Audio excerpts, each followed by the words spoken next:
मैं आपसे बात करने वाली थी कि वेट जो है वो हमारा, हम डाइट भी अच्छी ले रहे हैं और हम वर्कआउट भी कर रहे हैं बट स्टिल हमारा वेट लूज़ नहीं हो रहा है। क्या रीजंस हो सकते हैं? सबसे पहला जो मुझे लगता है कि अगर आप अपनी बॉडी में कुछ भी अनइवन महसूस करते हैं तो आपको सबसे पहले अपने डॉक्टर से कंसल्ट कर लेना चाहिए। रीज़न बीइंग कि आपको कोई भी हार्मोनल चेंजेस आपकी बॉडी में हो रहे हैं, उसकी वजह से भी ऐसा हो सकता है, या फिर कोई ऐसी मेडिकल इशू आपकी बॉडी में क्रिएट हो गया, लाइक आपको थायराइड वगैरह या कोई भी हार्मोनल प्रॉब्लम्स इस तरीके की, पिकॉस, पिकॉर्ड या बहुत सारी चीज़ें हैं। अगर उनमें से कुछ है तो हो सकता है कि बहुत बड़ा सिम्टम हो कि आपका वेट जो है वो कम नहीं हो रहा हो, आप सब कुछ कर रहे हैं।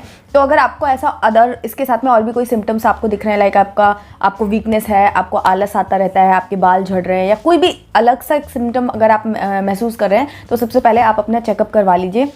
वैसे भी महीने में साल में आपको 1 या 2 बार अपना पूरा जो आपका चेकअप है, इंटरनल जो भी कुछ है वो आपको ज़रूर चेकआउट करा लेना चाहिए, ताकि कुछ भी अगर चेंज हुआ है, कुछ भी प्रॉब्लम अराइज हुई है जो हिडन है, वो आपको पता चल जाए। तो ये तो सबसे पहली चीज़ है कि आपको इन चीज़ों पे नोटिस करना है। बट अगर ये रीजंस नहीं है तो क्या लाइफस्टाइल रीजंस हो सकते हैं, उस पर मैं बात करूँगी। सो देखिए, जो भी वेट लॉस हो रहा है या वेट गेन हो रहा है, उस पर सबसे ज़्यादा इंपॉर्टेंट 3-4 फैक्टर्स होते हैं। एक होता है आपकी नींद, एक आपकी एक्टिविटी, आपकी डाइट एंड आपका वर्कआउट, और उसके बाद सबसे इंपॉर्टेंट जो है वो है स्ट्रेस। तो ये 5 चीज़ें जो हैं वो बहुत ज़्यादा रोल प्ले करती हैं।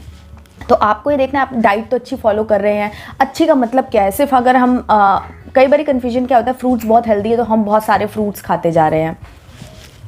इस चीज़ का आपको ध्यान रखना है कि अगर कोई चीज़ अच्छी भी है तो भी वो आपको कैलोरीज आपकी बॉडी में दे ही रही है, और अगर आप बहुत ज़्यादा एक्सेस में कैलोरीज इनटेक कर रहे हो और आप वर्कआउट भी कर रहे हो साथ में, तो भी आपका वेट लूज़ नहीं होगा, है ना। तो आपको बैलेंस डाइट भी लेनी है, पोर्शन कंट्रोल भी करना है, और उसके साथ में आपको वर्कआउट करना है। तो इस चीज़ का आपको बहुत ध्यान रखना है। तो सबसे पहले मैं वर्कआउट की बात करती हूँ।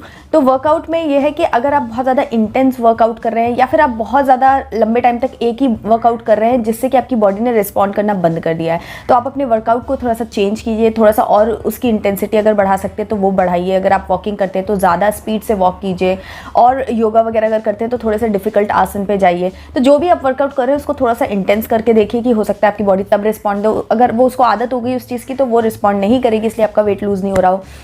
दूसरी चीज़ कि आपकी जो डाइट है वो भी बैलेंस्ड नहीं है, या फिर वो भी बोरिंग सी, मतलब सेम ही डाइट आप रेगुलर बेसिस पे फॉलो कर रहे हैं तो भी आपकी बॉडी ने रिस्पॉन्ड करना बंद कर दिया है। तो अपनी बॉडी को थोड़ा सा आप बीच बीच में चेंज देना बहुत ज़रूरी होता है, ताकि उसको डिफरेंस पता हो कि अभी मेरे को कम करना है, ये ज़्यादा है या क्या है।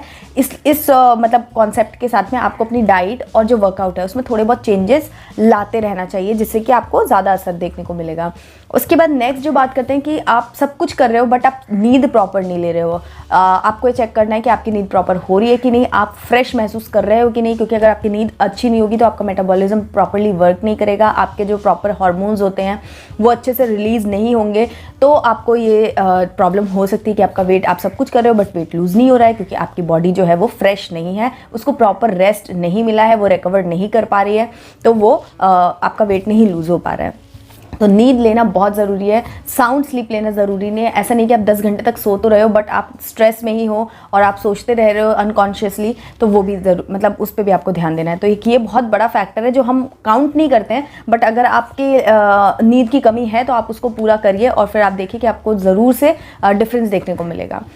उसके बाद नेक्स्ट जो है एक्टिविटी, कि हम सब कुछ तो करें, डाइट भी हमने खूब कंट्रोल कर लिया, अच्छी एकदम कर लिया है, बट हम मतलब 3-3, 4-4 घंटे कम से कम कंटिन्यू बैठे हुए हैं, तो वहाँ पर भी अगर आपकी बॉडी में एक्टिविटी नहीं है तो आपका वेट लूज़ होने में बहुत ज़्यादा प्रॉब्लम हो सकती है, क्योंकि ये सारी चीज़ें जो है ना वो आपकी बॉडी की हेल्थ के लिए ये सारी चीज़ें इक्वल इम्पॉर्टेंट है। इवन जो एक्टिविटी है, मैंने एक बुक पढ़ी थी, जापानीज़ बुक है, उसमें तो इतनी ज़्यादा इंपॉर्टेंस दी गई है कि अगर आपको लंबा जीना है तो आपको एक्टिव रहना पड़ेगा, आपकी बॉडी पूरे टाइम मूव करती रहनी चाहिए। जितना एक्टिव आप रहेंगे, एक्टिव और अंडर रेस्ट दोनों अलग अलग चीज़ें हैं, इसमें कंफ्यूज नहीं होना है आपको। मतलब फालतू में लेटे रहना, आलस करना, ये आप जैसे करेंगे तो आपकी बॉडी डिग्रेड होने लगती है। अगर आप प्रोडक्टिव वे में काम करते रहेंगे, एक्टिव मूव करते रहेंगे, एक जगह बैठ करके कंप्यूटर पे काम करना, मोस्टली अभी प्रॉब्लम क्या आ रही है, वर्क फ्रॉम होम चल रहा है, लोग बैठे रहते हैं, घंटों घंटों बैठे रहते हैं, ध्यान नहीं जाता है। तो आप कोशिश कीजिए कि हर 1 घंटे पे 30 मिनट्स पे जैसे ही आपको टाइम मिले तो आप थोड़ा सा वॉक कीजिए, थोड़ा अपनी बॉडी को मूव कीजिए, अपनी बॉडी में एक्टिविटी बनाए रखिए। तो भी आपको, चाहे भले ही फिर आप वर्कआउट कर रहे हो हो या नहीं कर रहे हो उससे फ़र्क नहीं पड़ता अगर आप एक्टिव नहीं हैं। तो एक्टिव रहना भी आपका उतना ही इक्वल इम्पॉर्टेंट है। तो इसलिए इस पर भी आप ध्यान दीजिए कि आप बहुत ज़्यादा लंबे टाइम तक बैठे तो नहीं हुए हैं जिसकी वजह से आपकी बॉडी रिस्पॉन्ड नहीं कर पा रही है। एंड उसके बाद वर्कआउट अगर आप बहुत ज़्यादा कर रहे हैं बट आपकी डाइट उतनी नहीं है, मतलब आपकी बॉडी जितना खर्च कर रही है आप उतना इनटेक नहीं कर रहे हैं, तो वो भी बहुत ज़्यादा इस चीज़ के लिए जिम्मेदार हो सकती है। इवन बहुत ज़्यादा क्यों, उसके पीछे लॉजिक ये है कि आपकी जो बॉडी है ना वो बहुत इंटेलिजेंट होती है। आपकी बॉडी को कितना चाहिए होता है, कितना ज़्यादा है, वो सब आपकी बॉडी को पता होता है और आप जो भी एक्टिविटी करते हैं उसके हिसाब से वो रिस्पॉन्ड करने लग जाती है। एक रिक्वायर्ड अमाउंट ऑफ कैलोरी आपकी बॉडी को ज़रूरी होता है। ऑफकोर्स आपका वेट तभी लूज़ होगा जब आप कैलोरी डेफिसिट डाइट लेंगे जिसमें कैलोरीज कम हो, तब आपका वेट लूज होगा। बट ऐसा आप नहीं कर सकते हो कि आप पहले 1500 कैलोरीज ले रहे थे और अब सडनली आप 1000 कैलोरीज लेने लग जाओ, तो एकदम से आपका वेट ड्रॉप तो हो जाएगा बट फिर उसके बाद आपकी बॉडी में भी प्रॉब्लम आएगी और फिर आपका वो जो प्लेट्यू है वो आपका डेवलप होने लग जाएगा। तो इसीलिए एकदम से ड्रास्टिक चेंज मत कीजिए, या फिर जो फूड आप ले रहे हैं उस पर मेक श्योर करिए कि वो बैलेंस्ड हो। बैलेंस से मतलब ये है कि आपकी डाइट में प्रॉपर प्रोटीन भी हो, कार्ब्स भी आपकी बॉडी के लिए बहुत ज़्यादा रिक्वायर्ड है। इवन 50% ऑफ द डाइट आपकी जो है वो कार्ब्स होनी चाहिए। कार्ब्स मतलब हेल्दी कार्ब्स, लाइक आपका आटा है, दाल है, चावल है, ये वाले कार्ब्स। वेट लॉस करने के लिए कई बार क्या होता है, हम इतना ज़्यादा डेडिकेटेड है या इतना ज़्यादा डेस्परेट हो जाते हैं कि हम कार्ब्स को बहुत ज़्यादा कम कर देते हैं। अगर आप बहुत ज़्यादा कम कैलोरी में खाना खा रहे हैं या बहुत ज़्यादा आपको नीड लग रही है, भूख लग रही है बट आप खाना नहीं खा रहे हो, तो जो अंडर ईटिंग के अंतर्गत आएगा, तो उसमें आपकी बॉडी को क्या लगता है कि आपके साथ कुछ प्रॉब्लम हो रही है, आपकी बॉडी में कुछ प्रॉब्लम हो रही है और वो जो है वो कैलोरीज सेव करना स्टार्ट कर देती है बजाय लूज़ करने के। तो अपनी बॉडी को ये सिग्नल बिल्कुल भी नहीं देना है कि आपको किसी तरीके की प्रॉब्लम है, आप स्टार्वेशन मोड पे चले गए हो, आप ढंग से खाना नहीं खा रहे हो। जितना रिक्वायर्ड है बॉडी को स्मूथली चलने के लिए उतना आपको खाना ज़रूरी है, और वो आप खुद ही हिट एंड ट्रायल मेथड से आइडेंटिफाई करते हो कि भाई आपको कितनी भूख लगती है, आपको कितना। ये ज़रूरी नहीं है कि मैं 1 रोटी खा रही हूँ तो आप भी 1 रोटी खाओ, मैं 4 रोटी खा रही हूँ तो आप भी 4 रोटी खाओ, ऐसा नहीं है। जितना आपकी बॉडी की रिक्वायरमेंट है आपको जज करना पड़ेगा, थोड़ा सा माइंडफुल होना पड़ेगा। और जितना आपको मतलब कम खाने से आपका वेट लूज होगा ऐसा नहीं है, कम खाते हो या ज़्यादा खाते हो आपका वेट बढ़ता है, स्टैग्नेट होता है, कम नहीं होता है।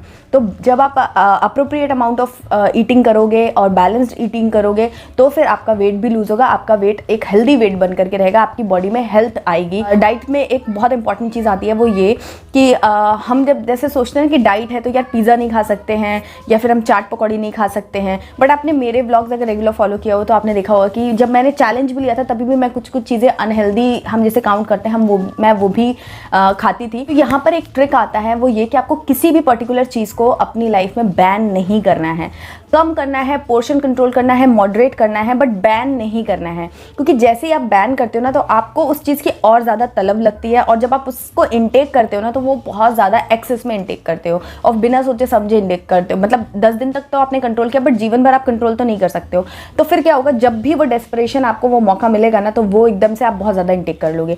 तो कभी कभी क्या होता है, हमने पूरे महीने भर पिज़्ज़ा नहीं खाया बट सडनली हमने अगले महीने जब सोचा कि आज तो हमारा बर्थडे है, आज तो हम जो चाहे वो कर सकते हैं, और एकदम से आपको वो पिज़्ज़ा खाने को मिला तो आपने 2-3 पिज़्ज़ा एक साथ, वो होता है। ऐसा नहीं कि आपके एपेटाइट से फ़र्क पड़ता है, आपके दिमाग के सिग्नल्स भी कई बार काम करते हैं और आपके एपेटाइट से ज़्यादा आप बहुत ज़्यादा वो जो पिज़्ज़ा है वो खा लेते हो। तो ये चीज़ करने की बजाय अगर आपको सच में बहुत मन कर रहा है खाने का पिज़्ज़ा, आप भले ही डाइट पे हो, आप जाओ अपनी पसंद का पिज़्ज़ा खरीदो जो आपको पसंद हो। मतलब अगर आप चीट कर रहे हो तो उस चीट को आप ट्रीट में कन्वर्ट करो। मतलब अगर आप कर ही रहे हो, गड़बड़ हो ही रही है, हम कैलोरी इनटेक कर ही रहे हैं, तो कम से कम हम सेटिस्फाई तो रहें। तो ये माइंड के साथ में आप वो करिए और आप अपनी पसंद का पिज़्ज़ा लीजिए। फिर आप एक स्लाइस को फटाफट मत खाइए, आराम से एंजॉय करके उसको इतना खाइए, इतनी देर तक खाइए कि आपका 1 स्लाइस 2 स्लाइस में ही आपका मन भर जाए, आपको वो सेटिस्फेक्शन मिल जाए और आप अगले आने वाले कई दिनों तक आपको भूख, मतलब उस चीज़ की भूख नहीं लगेगी।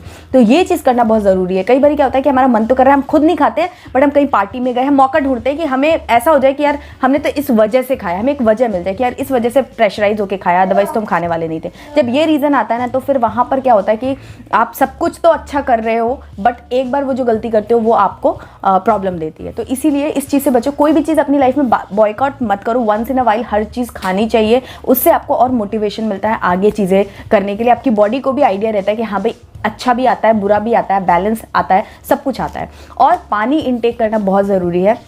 अगर आप सब कुछ कर रहे हो और नहीं हो पा रहा है तो आप चाहो तो जो ये इन्फ्यूज़्ड वाटर है आप उनको इनटेक करना शुरू करो, लाइक जीरा वाटर, अजवाइन वाटर। मैं इन सब की रेसिपीज़ आगे आने वाले वीडियोस में शेयर कर दूंगी, तो वो भी आप कंटिन्यू करके देखो, उससे भी फ़र्क पड़ता है। एप्पल साइडर विनेगर वाटर जो है वो भी आप ट्राई करो, बिकॉज एसीवी जो है वो हर किसी को सूट नहीं करता है। तो एक बार आप इनिशियली ट्राई करके देखो। मुझे लगा कि फ़ोन आ गया है। सो येस, एसीवी आप एक बार ट्राई करके देखो, अगर वो सूट कर जाता है तो उससे बहुत अच्छे रिजल्ट मिलते हैं। बट ये जितने भी पानी मैंने बताया जो इन्फ्यूज़्ड वाटर है, ये आप अर्ली मॉर्निंग खाली पेट लीजिए और उसके बाद 45 मिनट्स तक एटलीस्ट कुछ मत लीजिए। तो वो एक चीज़ आप एक ट्रिक जो है वो ट्राई कर सकते हो। बाकी अपने पोर्शंस को कंट्रोल करो, कितना खाना आपको खाना चाहिए उस पर मैंने सेपरेट वीडियो बनाया है, तो वो चेकआउट करो और उसके हिसाब से आप ट्राई करो। और वंस इन अ वाइल आप फास्ट रख सकते हो, जैसे वीकली फास्ट जो होते हैं आप वो रख सकते हो। उसमें आप चाहो तो सिर्फ पानी पे रहो या फ्रूट्स पे रहो, जैसे भी आप चाहो उस तरीके से थोड़ा सा ब्रेक कर सकते हो। जो मोनोटोनस आपकी लाइफ चल रही है उसको ब्रेक करने के लिए आप उस चीज़ को, जो आपको मोनोटोनस लाइफ चल रही है उसको ब्रेक करने के लिए आप इस तरीके की फास्ट रख सकते हो। आप 2-3 दिन के लिए या महीने में 1 हफ्ता आप इंटरमिटेंट फास्टिंग ट्राई कर सकते हो। तो ये भी बहुत सारी छोटी छोटी ट्रिक्स हैं और मैं तो आपको मैंने आज आपको बताया कि मैं इंटरमिटेंट फास्टिंग और रुजुता दिवेकर डाइट को मिक्स करके फॉलो कर रही हूँ। आगे अगर आपको चाहिए होगा तो मैं इसके बारे में डिटेल में थोड़ी सी और बात करूँगी कि मैं किन चीज़ों का ध्यान रखती हूँ, क्या करती हूँ, तो वो भी मैं आपको बता दूँगी। बट मैं मतलब पहले भी बताया हुआ कि मैं वेट मेंटेनेंस पे हूँ, एक हेल्दी लाइफस्टाइल अडैप्ट करने की कोशिश कर रही हूँ, तो मेरा वो है। बट ये सारी चीज़ें आपको वर्क करेंगी। देख रहे हो आप कितना डिस्टर्ब करता है। कुछ चीज़ें एज अ वुमेन हमको एटलीस्ट 30 के बाद तो चीज़ों को ध्यान रखना ही चाहिए। मैं आगे आने वाले कुछ वीडियोस में आपसे ये भी डिस्कस करूँगी कुछ ऐसी हैबिट्स जो आपको ज़रूर फॉलो करना चाहिए अपनी हेल्थ को ट्रैक करने के लिए। उस पर मैं डेफिनेटली नेक्स्ट आगे आने वाले वीडियोज़ में 1 by 1 करके आपसे सब बात करूँगी। बहुत सारी इन्फॉर्मेशन है, मुझे ऐसा लग रहा है सब आज दे दूँ, बट अभी वीडियो बहुत लंबा हो चुका है और मैं जब बात करती हूँ तो मैं पूरी डिटेल में बात करना पसंद करती हूँ। ओके, तो चलिए गाइज, आज का वीडियो यहीं पर एंड करती हूँ और बाकी कल मैं वीडियो शेयर करूँगी जिसमें पूरा डाइट वाइट पूरा सुबह से शाम तक का शेयर करूँगी। आज ये वीडियो मैं फटाफट शेयर कर दे रही हूँ बिकॉज आप में से किसी ने रिक्वेस्ट किया था कि इस टॉपिक पर वीडियो बनाओ, तो मुझे लगा कि अगर कोई परेशान है तो उसको एज सुन एज पॉसिबल मैं सॉल्यूशन जो मेरे पास है वो मैं दे सकूँ। तो आई होप ये वीडियो आपने इन्जॉय किया होगा, आपको पसंद आया होगा। अगर पसंद आया तो लाइक, कॉमेंट एंड शेयर करना है, चैनल को सब्सक्राइब करके बेल आइकन प्रेस करना है एंड इंस्टाग्राम पर मुझे फॉलो जरूर करना। मैं मिलती हूँ आपसे एक नई वीडियो में, तब तक के लिए बाय।